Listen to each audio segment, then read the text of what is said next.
Like clockwork, the world turns. Things change. And to really understand, we need to be here. And there, we need a new perspective. a fresh connection. How's everyone doing today? A spark of inspiration. We see the big picture. Because we're where you are. And beyond. A global business. That's just down the road.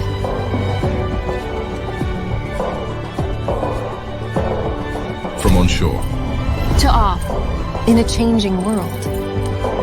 we're here for you. And everywhere. For your money. Isn't it time to change how you see investing?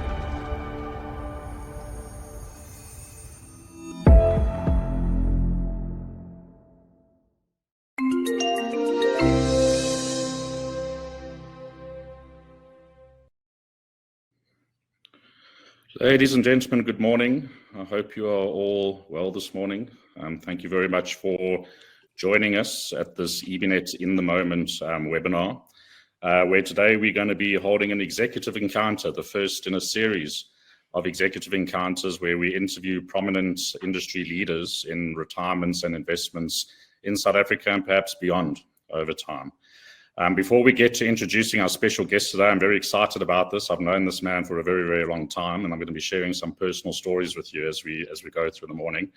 But I'd just like to point out a few housekeeping issues. So I see you've already learned the chat function on the right-hand side of the screen, so please feel free to raise questions as we go through today's session. I will do my very best to keep an eye on that and pose those questions to our guest. But you'll also notice that there's a handout section. So as we talk through various topics, there will be also handouts that you can download, take away with you, just adding to the conversation. I'd also like to just quickly thank our sponsor for today. The sponsor is the ICTS Academy, for sponsoring today's event and also sponsoring the special prize that we will be doing the draw on post today's event and then communicating with everyone via email in that regard. We will also be sending away today's recording for CPD accreditation. Obviously, we'll see what the result is in that respect, but we will send out a form for you to complete should that be pertinent so that we can send you the result of that accreditation. Right, so without further ado, we have the next 30 or so minutes with a very busy man, and we're going to try to use that wisely. So our special guest today is Hendrik Du Toit. I'm sure you know Hendrik nearly as well as what I do, or as well as what I do. Hendrik is the founder and CEO of 9091, the asset management or investment management company. I'm delighted to have him with us today. And Hendrik, if I can just say good morning to you and thank you very much for joining us before I give a short intro. Good morning, Leon, and good morning, guests. Are you joining us from London today? Is that correct? That's correct. That's correct. All right. So you're already beyond. You said South Africa and beyond, you're already beyond. Okay, there we go. So as I said, Hendrik is the founder and chief executive of 91. He entered the asset management industry in 1988. I think it was, without giving away your age. I must say you have aged well, so we'll give you confidence on that one. He joined the Investec Group in 1991, and that's where I first encountered Hendrik. I was as a consultant or an asset consultant to pension funds in South Africa. He founded Investec Asset Management, and that was rebranded to 91 in 2020. He also served as the joint group chief executive of Investec Group from around about 2018 to 2020, when they demerged 91 or Investec Asset Management and listed it and renamed it to 91 at that time. Hendrik is also non-executive director of Naspers and their European subsidiary Process. So Hendrik, that is the short introduction. Again, thank you very much for joining us. What we really want to achieve through these executive encounters is just to give the audience a feel for the experiences that various executives have had over the years. And you've obviously had a good whack of experience since the start of entering the investment management industry. So you've seen a lot. You've seen a lot come and go over that period of time. And you've also had the benefit now of expanding globally which I think is quite unique for a South African company given the success that you have. So first of all, congrats. I think the success that 91 has shown over these years, the success of its global expansion, has been somewhat of an example for others within our industry. So I'd like to actually start off there and start exploring with you, if I can take you a little bit in a trip down memory lane, back to the early days of Investec Asset Management. And obviously, when you founded that business, you had some form of a vision and an idea of where you wanted to go. Can you honestly say that that vision is where you are today, or that vision that you had there was anywhere near where you are today? Good morning, Leon, and good morning to all the participants. I had a brief look at the list, and there's so many old friends on the call. And I remember pitching against David Wheel, who is also part of your business. So thank you. It's wonderful to be among friends. There are two businesses which I remember where the founders or the creators of the business, probably three if you include Amazon, but we are not in the same league as any of those businesses. The other two are South African businesses. When Koos Becker explained his plans, I used to be the analyst of the EBnet companies many years ago when I was still working for Old Mutual. Koos explained what he wanted to do. He wanted to ride technology, and he wanted to develop a business that is always on the forefront of where the cutting edge is, serving customers in emerging markets. And he had it achieved by, 10 Cent was the driver, but they got there. But the more precise one was the story of Capitec. Michiel Leroux invited me to lunch many years ago before he was about to start Capitec, and he explained on the proverbial napkin what he's going to do and how technology is going to be the base of financial services. Now, those are the true great value creation stories. I think the 91 story, we always had a vision of competing in the first league because then you're better wherever you play. And that was maybe the difference. And we were often, and Leon, you'll remember John Hayward, the late John Hayward, who was a consultant at Forbes. And when we tried to get into the big Forbes machine, John took me to lunch and said, Hendrik, you can do small caps in South Africa, and you guys will be really successful. And I said, John, I respectfully disagree. By the way, his son, who's a very successful investment manager himself, is used to work for us and is a great friend. But I said, John, if you're going to constrain us to SA small caps, I'm sorry, we're going to try something different. We're going to try and build an investment management firm that competes with the best, does different things. Why? Because South Africa doesn't provide the scale from one single strategy to build a competitive business that is global. And that was honestly, and the reason I joined in Investec, did a deal with us, and my deal could have probably been much better. I was in my 20s, but the reason I went is Investec actually at that stage had a vision of competing beyond South Africa. And that was the attraction.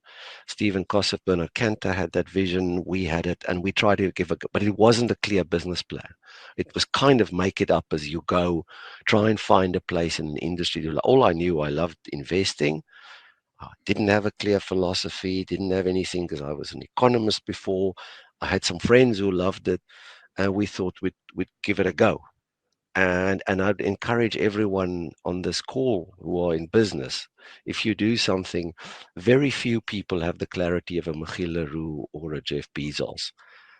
But get involved, start doing things, and then evolve the business with passion and drive and interest, and ultimately always put the client at the center, and you will end up in a reasonably good place. But there was no clear sort of notebook with plans and data points and years mapped out, because I think we were just very, very fortunate that we had opportunities, and particular thing that gave us a chance, which I think was luck, is in the early 90s, we were optimistic about the future of South Africa when that big change happened, the Mandela de Klerk moment. Most of the industry was extremely cautious. And we backed a whole lot of the new stocks that were coming onto the market, that were the Bidvests, of the world, the imperials of the world that were changing competitive landscapes. And we said, there's going to be a great decade for South Africa. We should really invest behind this. That obviously generated results, maybe not the kind of process that excites a consultant too much, but generated results, and the rest is history. But we always had the vision of competing across the world, and that's what we're still doing today. And that's why I'm, kind of energized. But isn't it amazing? Everyone that's had good success always speaks about that there was luck ultimately involved. But like Gary Player says, the more you practice, the luckier you get. So I think there's so much to be said within that. But if you think about it, if you hadn't had the backing or the support of the Investec Group, I mean, they weren't back then what they are today, but they were still a well-known and respected brand.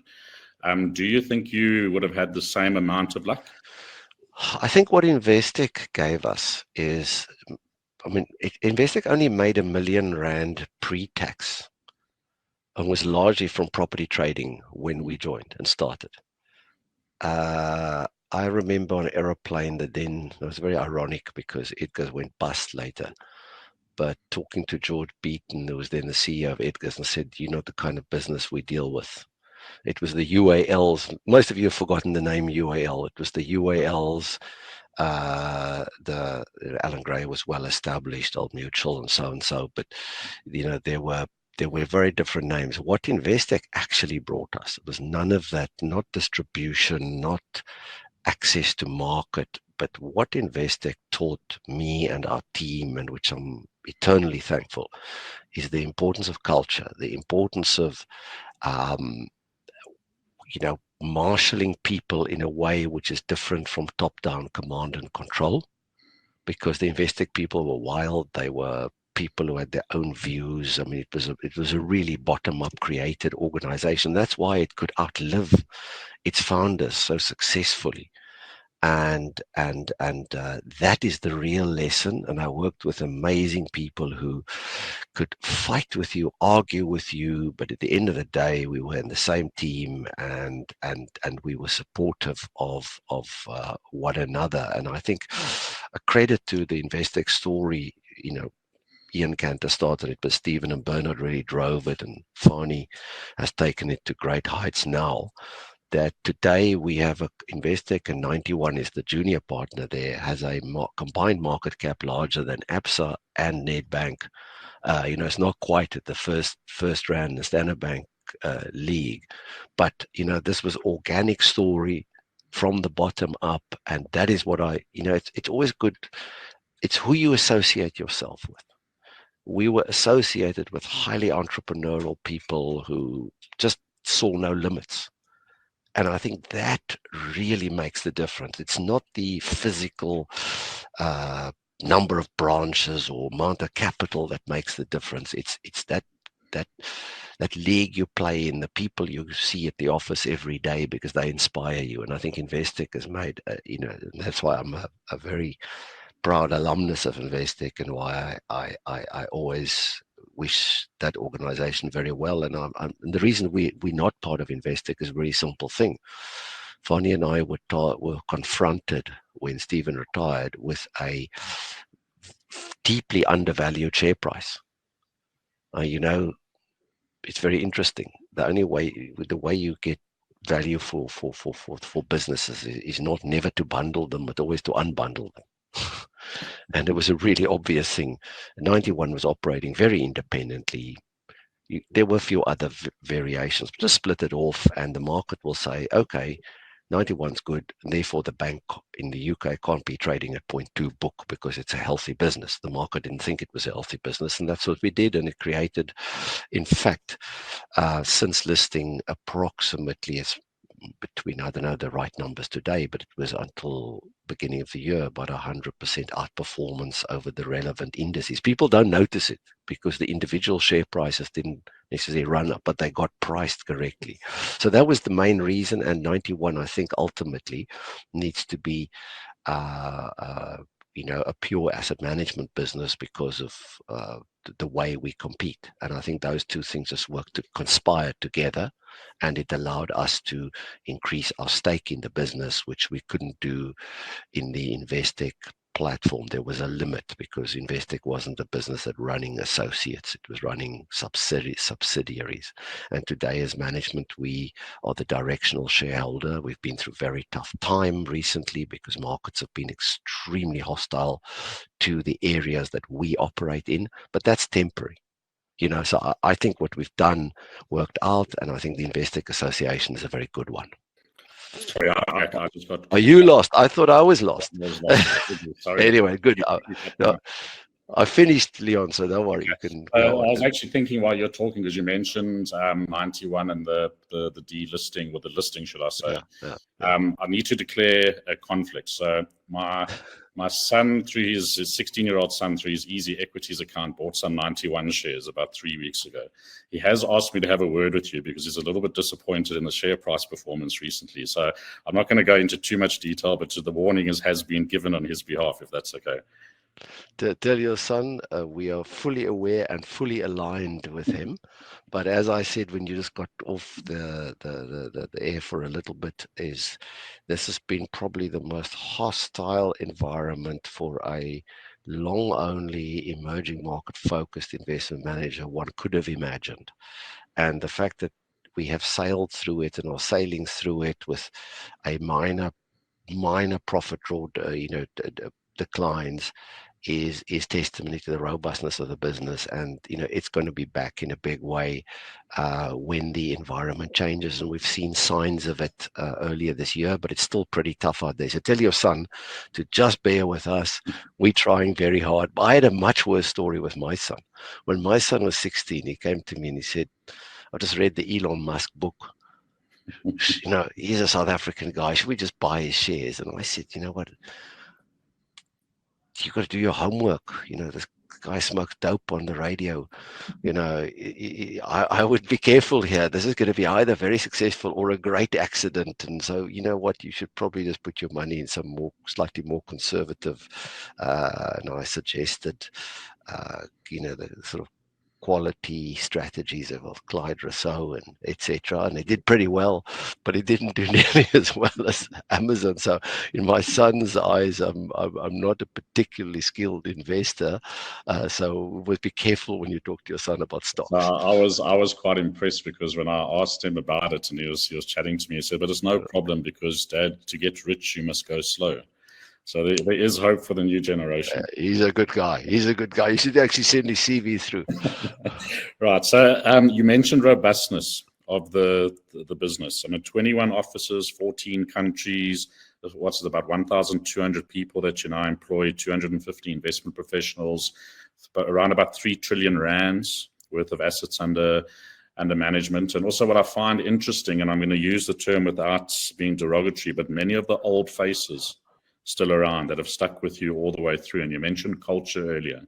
So maybe just coming to the point, I'd like to just explore a little bit about your leadership style and what you believe has helped in terms of making this a team effort ultimately. And I'm going to just quickly give you a story which might help you reflect a little bit in terms of it. And you don't know this, but it's something that's impacted me directly back in the sort of mid to late 90s when I was the investment consultant to the De Beers pension fund. And we did one of those fabulous road shows where we invited 2,000 fund managers to come and give them to the boards of trustees, the poor guys. And you, Investec Asset Management, were one of them. And of all of the guys that we invited, there was only one person who called me to thank me for that opportunity, and it was you. And I've never, ever forgotten that, and it left an impression on me and has impacted the way that I've done business over the years, always seeing the need to say thank you because I know how I felt. You made me feel quite, special is not the right word, but well respected within that. As a young guy in my early 20s, I wasn't expecting that. And also, you called me from a taxi in London. And in those days, getting phone calls from overseas, I probably were the first one in my life. So I think, first of all, thank you for that. And it talks a bit about you as a man and the culture that I think that you created, and that impacted many others. So can you expand a little bit on that, also in the context of the people that you've employed? Some have come, some have gone, others have stayed with you. Leon, thank you very much for that story. Actually, last night it was raining in Cape Town last night, and I called Natalie Phillips, who heads our institutional business there. Has also been with us for a very long time. She came as a fresh graduate, and Natalie was driving to a dinner with De Beers Pension Fund. And to me, that's what matters. These long-term relationships that you build and the trust, because in the end, what do we purvey? What do we sell? We sell the trust that we're going to do our damnedest to deliver the track records that we've created in the past in future. So we only sell the hope of diligently achieved investment outcomes. How do you get trust that this could be done again or replicated? The only tangible way of for a client to ultimately trust it is to actually have some form of belief that the people are appropriately organized and that they are operating in an environment which will allow them to do well. And often you do badly, but you then recover. Your ability to recover is what builds this kind of business. So I mean, I'm going to Australia. A terrible flight. I've got to start on Saturday to get there on Monday this weekend. And who will I see there? Mark Samuelson, who built our Australia business. Actually, you remember him from the 90s. So it's a great privilege to work with people that you trust and know. It also is important in the business to renew and transition. So, us lot, we many of us will go through a transition phase in the next few years, depending on the energy levels. But it is important to have those people in a business who can tell the stories, who have the connectivity. CRM systems don't give connectivity. CRM systems don't tell stories like you told now. They just tell facts. And that then inspires the new talent to operate according to certain set of values in a certain framework. But it's not all easy going. I can tell you the first 10 years, and for those guys on the call building businesses, I had no clue. I just had this investor guys in my ear on culture. I had to achieve numbers. My colleagues and I were driven very hard, and we slowly worked out that the magic is the team. It's the sort of what Rassi did to the Bok team. I mean, there's no more talented now than there were 5, 6, 7 years ago. They just organize better. And that starts with developing and understanding your culture. Once you understand what type of person thrives in it. And you can tell a very talented person who wants to join you, who wouldn't fit in there, that actually this is not for them. I think it's important to also say what you're not. And at 91, we're a bunch of people who like to play against the odds. We don't use financial muscle. We use just our endeavor and enterprise.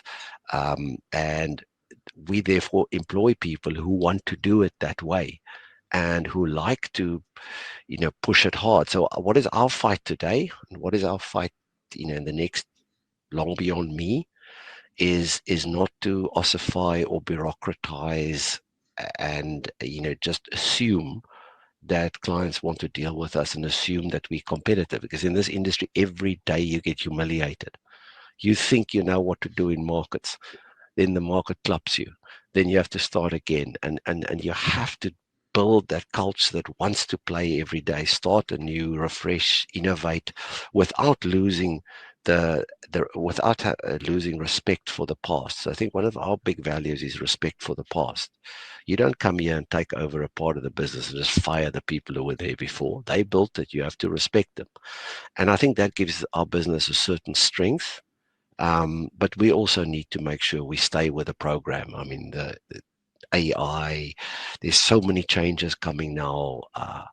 The way our clients buy investments is very different from maybe the time we started, and you have to actually stay current, which is one of the reasons why I love my job, because it changes every day, changes every year. It's not the same.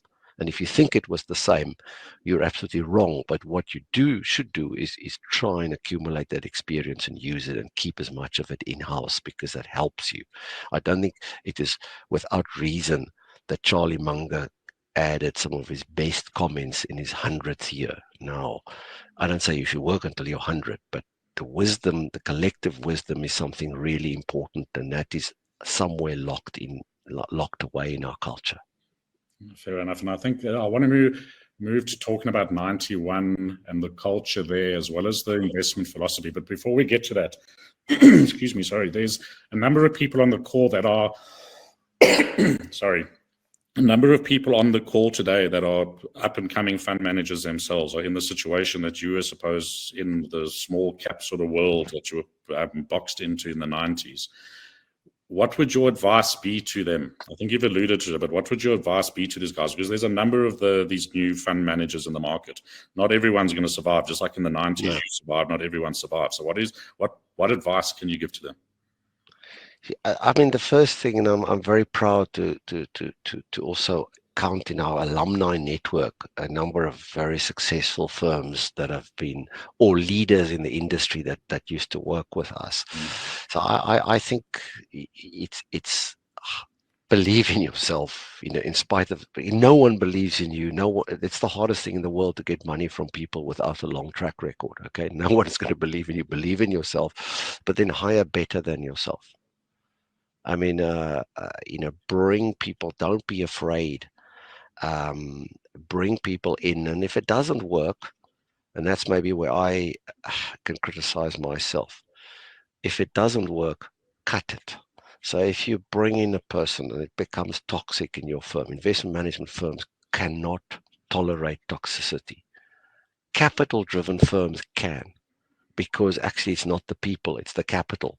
If you look at a bank balance sheet or an insurance balance sheet, that's where the profits come from. Yes, the people matter, but the particularly in insurance firm, the balance sheet management is more important. In a tech firm, it is the kind of cutting edge technology. It's not really the team. It is the team, but it's not really. In our business and in the consulting business and in any of the true services businesses, it's all about the team. And so make hard decisions quicker if people in your team don't fit in. And fit in doesn't mean comply with what you require. In fact, I was having dinner with the founder of Take A Lot recently, Kim Reed, who's a great entrepreneur. And he and I said, well, we wish you could have more people who overrule us. People who tell you no. So I've been very fortunate. I've worked with a senior team. Yesterday I shouldn't use the word starting with a K, but I got shouted at by one of my chief investment officers for being unreasonable. Now, he reports to me, but he told me I was unreasonable, and I said, yes, thank you, and we moved on. And my finance director is never going to listen to me if I want to do something risky with a balance sheet. And that gives me safety. And so strong people, but ultimately, if a team doesn't work, cut it, and really, really trust yourself if you have a good idea and just go for it, because you will achieve it. But 99% of the people you meet will tell you why you can't achieve that goal. But that you've expanded. So my recollection of the expansion was Guinness Flight acquisition. That to me was sort of the start, ultimately. Yes. Now, if I look back at companies trying to expand globally out of South Africa, it's been a struggle. A lot of paternalism in different markets, trying to break in from a small country, so to speak. Why should we trust you? You guys did that well, and I'm quite interested in how did you manage that culture? You also took a lot of people into those markets themselves out of South Africa, but how have you managed to integrate cultures? Have you had to adapt culture over time, or has it been a case of there's that core that has persisted? Firstly, we are not M&A junkies or acquisition specialists. There are people like the great Brian Joffe and others who built huge empires on acquiring. That's a skill in itself. That is not a skill that we are particularly, we occasionally engage in it when it makes sense. The Guinness Flight one was more of an accident. So we'd already started our international fund range out of Dublin. We'd hired 2 people. We wanted to organically start in London. And then Investec bought, because those days you could only take money out of South Africa if you made acquisitions. The SARB wouldn't let you fund the costs of a loss-making business. And so they bought 2 old doddering UK, what they call merchant banks, parts of them, parts of Hambros and the Guinness Marn Bank at a deep discount. These two banks collectively owned a controlling stake in a firm called Guinness Flight. So it ended up there. These guys didn't want to be with us. Bernard Cantor phoned me on the Easter weekend, 98, and said, look, we've got to deal with this. Either you deal with it or, and I said, I don't want to buy a business in London. He said, either you deal with it or you only run the business in South Africa and we have an international firm. I said, no, that's our vision, is to be the international firm. So, okay, we'll deal with it. But we do a deal with you. We are not going to issue any shares to buy this thing. We are going to borrow the money from the bank. We'll pay you back once we've sorted it out. Now, remember, it was 80 million. And so we have actually grown. Our story is $1 million invested once, has delivered 3 billion of dividends and a terminal value current market cap of about 2. So work the maths. You can work it faster than I, because you're smarter and you teach at the business school. But what we did is didn't deploy a lot of capital and hoped for a better outcome. We just took a business and said, look, it had all sorts of links. It was regulatory approval in many places. We could use the network, and there were some great people. In fact, Philip Saunders, who you know is still with us, John Stopford came from there. Philip was a partner, but we had to clean out, and it's very painful when you go into someone else's firm and you actually say, okay, I cut most of people in an area. It's not something I like doing or my colleagues like doing. We like building, and therefore we haven't been involved in very big deals of that kind later, but it gave us a platform. And the lesson to me is, if you go into a foreign jurisdiction, it is important to not be a foreigner and actually be a part of the place and have people who can communicate. And it took me about 10 years after that to realize that English is a different language in England from in South Africa or in the US. When they say perhaps, they mean never. When they say interesting, they mean rubbish. It took me a very long time, and if it wasn't for people like Philip Saunders and others who built the business with us, we would have failed. Yeah, so it's interesting that you say that, because I sat on boards of an investment company in London, and I sat in meetings where exactly that, perhaps, and interesting, and you sort of saw it differently to everyone else. So it's that strikes a chord with me. And I think us Saffers, we took a long time to learn, which explains many of the failures. I mean, if I think of this sort of mad acquisition rush Old Mutual had internationally, which they unwound correctly, and they went back to their roots. They bought business. They brought senior executives in who had no understanding. So coming back to the culture answer, culture is not national culture, but firm culture takes time to build. For me to operate in Goldman Sachs, and I've got very good friends in Goldman Sachs, and it's very proud that a South African, Richard Nodder, of about my age, runs the international arm. Very proud that my ex-colleague Bradley Freed, now Sir Bradley Freed, was chairman of Goldman Sachs International. But I wouldn't be able to thrive there because the culture is very different. And I like working with them, but it's very different. And so you have to, the culture you build starts somewhere with the genesis of the firm, starts somewhere with the origins and the founders, has some national characteristics, but then has to expand and become all embracing. So in our case, we have people 30 plus languages spoken in our firm. We have many. If you go to our Hong Kong office, you will find people with a 91 culture, even though they're Chinese. Even though their first language is not English, it's most likely Mandarin or Cantonese. I think that's really, if you look at our US office, where we're now sending Sanjeev, who many of you know, one of our top executives, there we're building again in a very transactional environment, a 91 culture, but it has to have an American flavor. But it also has to be in touch with its original South African roots. I think in London, if you come to our office, you'll find it's really a very nice melting pot, but it's taken, since 1998 to build. You don't build these things overnight. I don't think we mustn't underestimate how difficult that can also be, as Yes. you have different cultures in their own right, and you're having to integrate in that way. I think it's incredibly difficult to get that. It's much easier making a buck within one national, and you'll often find in a small town there's a very rich guy. Go to the Free State, go anywhere. There's one guy who just does all the businesses because he knows everything. He knows all the moving parts. Mm. If you spread between many towns, you compete against ShopRite. You end up, if you have shops, if you have one shop in one town, you can beat them. But if you have many, so national boundaries, complexity, the moment complexity goes up geometrically if you operate across borders. And so think about it very carefully before you do it. In our case, it was something which unfortunately South Africa is not the largest base, although it's a very good and a very sophisticated market. You don't have to be shy about coming from South Africa, but it doesn't give you the scale that the American market or the Chinese market gives you. So we wanted to go in search of that. Would I really advise that as a value creation strategy? Probably not, but it is, and it was fun. So can we move on to 91 now? I'm intrigued by, when I have a look at your website, read certain documentation, the continuous positioning around sustainability and stewardship. And you were quoted in something I found on the internet, so it must be true. You said, where is it here? We can't behave with the money of society in a way where we ignore their interest. It's their money. All right. So to me, the concept of sustainability, I don't believe is fully understood in South Africa.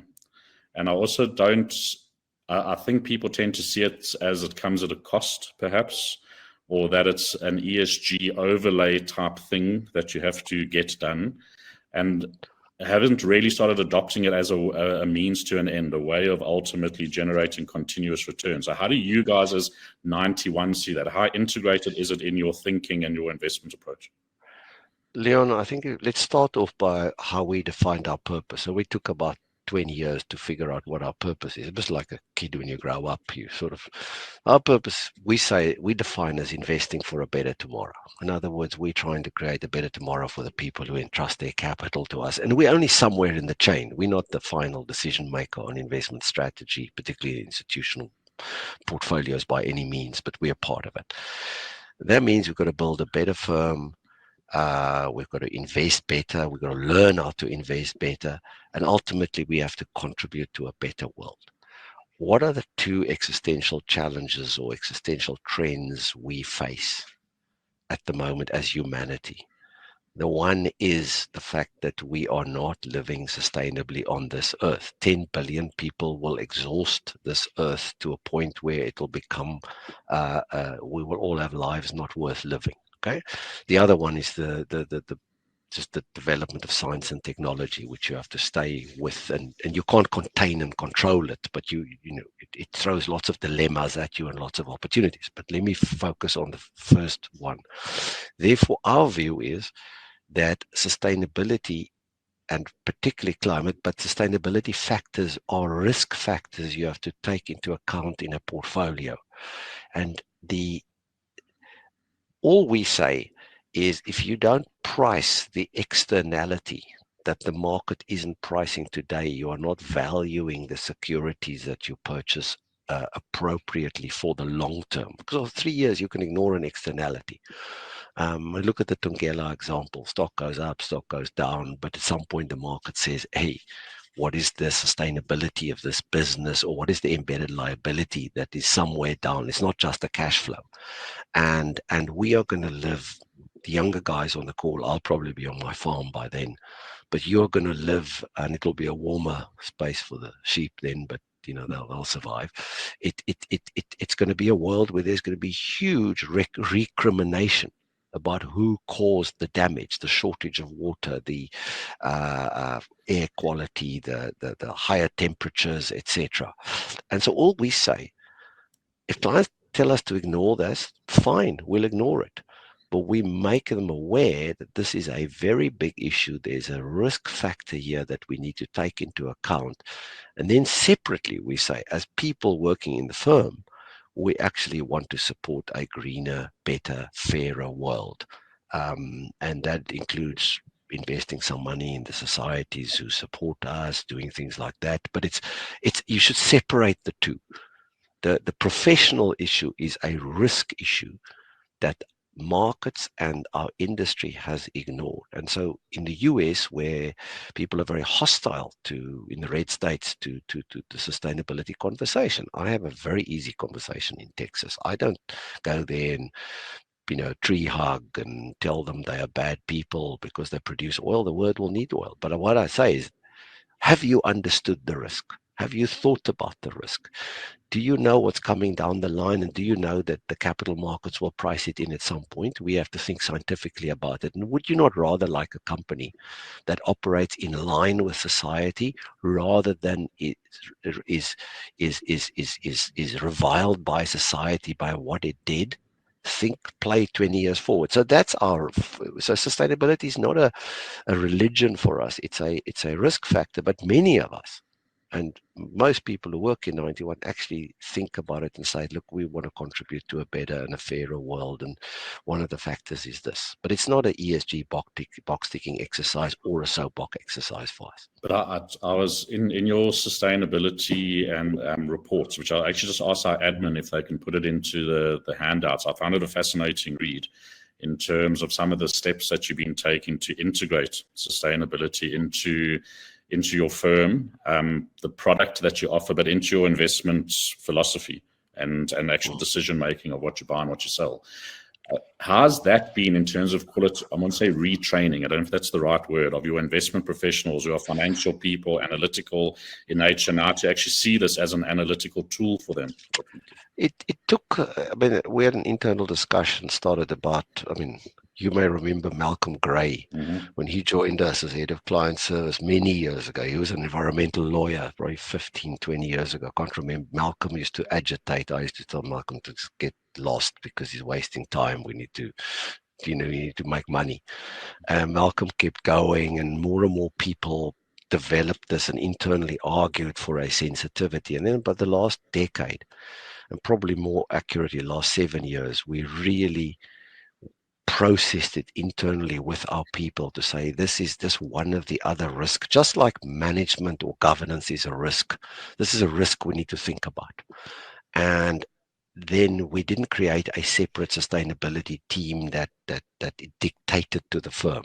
We actually have a very small, very high-powered sustainability team led by Nasmera Mola, and she has got literally but we integrated in thinking on sustainability with many external thinkers. We, for example, had Imperial College do a 100-person education in our investment team with people for over a period of time to make them aware of the facts, and then said, are you going to consider these facts? What's going to happen to a mine if it floods? What is the risk of flooding? Much more than before.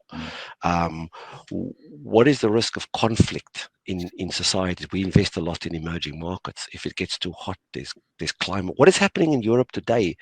If you think about the migration in Europe, it's 50% of it is climate, 50% of it is political factors, but this climate is underlying this. So we then ask the teams to put it in their processes, given the longevity of them. They have different horizons. Some of our equity teams, our fixed income teams have different horizons. Some of our equity strategies are very long-term. To bring it in and say, how would they consider it? Because you've got to answer that to a client or an asset owner. It's ultimately their money. If they don't ask the question, fine. But if they ask the question, you've got to have a bloody good answer. And we process this, and I think we've kind of reached a point where it is now part of what we do without being a hygiene factor that causes irritation. And then we have about 5 billion pounds, what's that, just 110 or so billion rand in dedicated, what you call impact or transition strategies. So, and I think that business is going to grow, by the way. Yeah, so we published an article, I think it was last week, of yours on EBnet around your emerging market transition debt fund, where you've raised, I think it's what's it, over 7 billion rands worth of capital. Yeah, that's the start. That 7 billion is the initial. Now we're going to go out to the market because the market's still not very educated. They still look at it and say, it's uncomfortable. They want to be green or have nothing in the portfolio that's dirty, and then they say they're okay, when actually they should be financing businesses to change, to remain competitive. Do you think that these are, so I'll declare my view, I believe that these are appropriate investment vehicles for retirement funds, for individuals to consider investing in, as long as you've got a decent time horizon. Essentially, the liquidity risks, if I could put it that way, associated are manageable in that sense. The potential results is good, and there is an impact that comes with it. So is that a fund that is open and available to retirement funds in South Africa for investment? That has not been it has not been marketed to the South African market. I think we will move what we probably consider. I mean, it could be available. What we probably consider more urgently in South Africa is financing of the infrastructure transition. If South Africa doesn't get infrastructure that is less carbon intensive, its industry is going to be uncompetitive abroad, because consumers in the developed world are going to resist. They're going to ask, how much carbon is there in this product I'm buying? And EU already has border taxes. EU is our big trading partner. That will make many of our products, export products, uncompetitive. So we have to retool our infrastructure. So I would say that's where retirement funds need to think about, because they will enhance the value of the rest of their portfolio. If they do that, I mean, it's okay for the international. I think it's the rich world that should finance the emerging market transition. The emerging markets will do their bit, but I think it's the rich world that should, because they have actually, emitted all the carbon.